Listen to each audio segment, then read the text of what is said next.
208장 찬송하십시다. 208장입니다. 208장 찬송하겠습니다. 찬송가 208장입니다. 208장입니다. 내 주의 나라와 주 계신 성전과 피 흘려 사신 교회를 늘 사랑합니다. 내 주의 교회는 전성과 같아서 눈동자까지 아끼사 늘 보호하시네. 이 교회 위하여 눈물과 기도로 내 생명 다하기까지 늘 봉사합니다. 성도의 교제와 교회의 위로와 구주와 맺은 언약을 늘 기뻐합니다. 하늘의 영광과 베푸신 은혜가 진리와 함께 영원히 시온에 넘치네. 아멘. 하나님 말씀은 마가복음 13장 1절에서 2절 말씀을 같이 읽겠습니다. 마가복음 13장 1절 2절 말씀입니다. 예수께서 성전에서 나가실 때에 제자 중 하나가 이르되 선생님이여 보소서 이 돌들이 어떠하며 이 건물들이 어떠하나이까. 예수께서 이르시되 내가 이 큰 건물들을 보느냐. 돌 하나도 돌 위에 남지 않고 다 무너뜨려지리라 하시니라. 아멘. 사랑하는 성도 여러분, 예수님께서 예루살렘 성전에 계시다가 잠시 밖으로 나갈 때였습니다. 그때에 제자 중 한 사람이 성전을 짓기 위해 쌓아 올린 엄청나게 큰 돌과 화려한 성전을 보고 놀라면서 자랑을 늘어놓았습니다.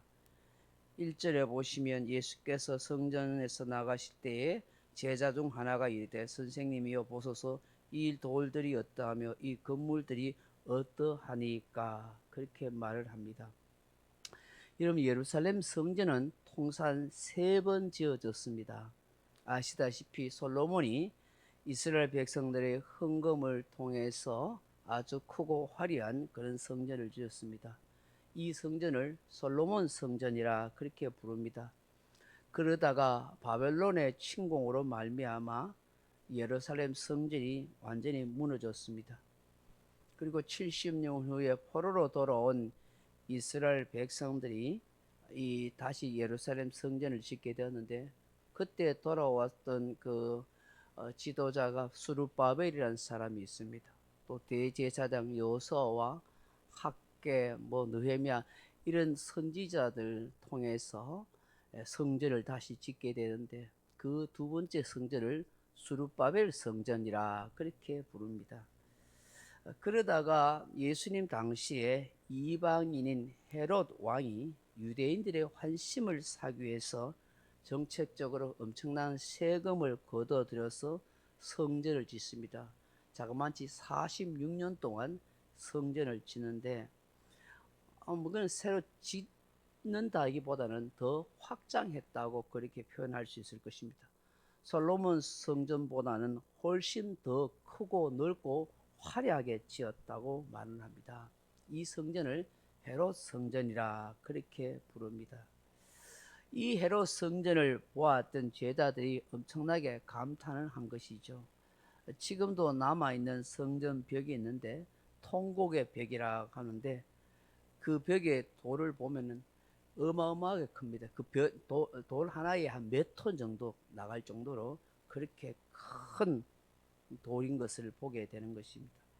예루살렘은 높은 이 산지에 있었는데 도대체 이 엄청난 돌을 어디에서 구했으며 어떻게 이 돌들을 그 산 꼭대기에 가져와서 그렇게 예루살렘 성전을 짓는 데 사용했는지 참 미스테리가 아닐 수가 없는 것이죠. 이렇게 예루살렘 성전의 돌과 건물을 입에 침이 마르도록 감탄하고 자랑하는 그 제자를 향하여 2절에 예수님께서 뭐라고 말씀하십니까? 예수께서 이르시되 내가 이 큰 건물들을 보느냐 돌 하나도 돌 위에 남지 않고 다 무너뜨려지리라 하시니라. 아멘. 예수님의 하신 이 말씀처럼 실제로 역사적으로 예루살렘 성전은 로마의 티토스 장군과 그 부하들에 의해서 완전히 처참하게 파괴됩니다. 불과 이 헤롯 성전이 완공된 지 7년이 채 되지 않아서 주후 70년경에 로마군에 의해서 통곡의 벽만 남긴 채 예루살렘 성전은 완전히 파괴되어 역사 속에서 사라져 버리고 맙니다.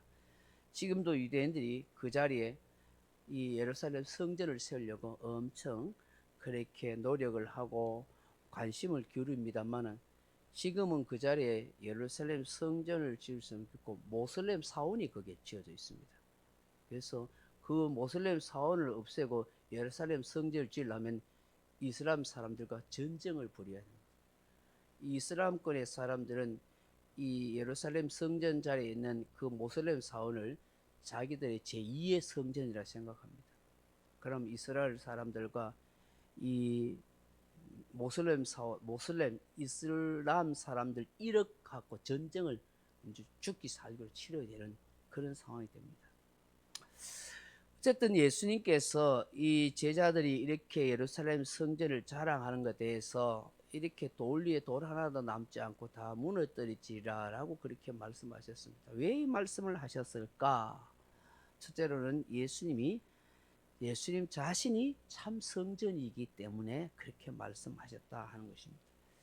예수님께서 성전에 들어가셔서 비둘기 파고 환전하는 장사꾼들을 다 몰아내셨습니다. 내 아버지 집을 장사하는 집으로 만들지 말라. 만민이 기도하는 집이라고 그렇게 말씀하셨습니다. 그때 이익을 남기던 사람들이 화가 나서 무슨 권세로 이런 일을 하느냐고 예수님께 따졌었습니다. 이런 일을 하는 것에 대해서 표적을 보이라 그렇게 말을 했습니다. 그러자 예수님께서 이런 말을 하십니다. 우리 마가복음은 없지만 요한복음 2장 19절에 보시면은 예수께서 대답하여 이르시되 너희가 이 성전을 헐라 내가 사흘 동안에 일으키리라. 예수님의 말씀에 유대인들이 곧장 반문합니다.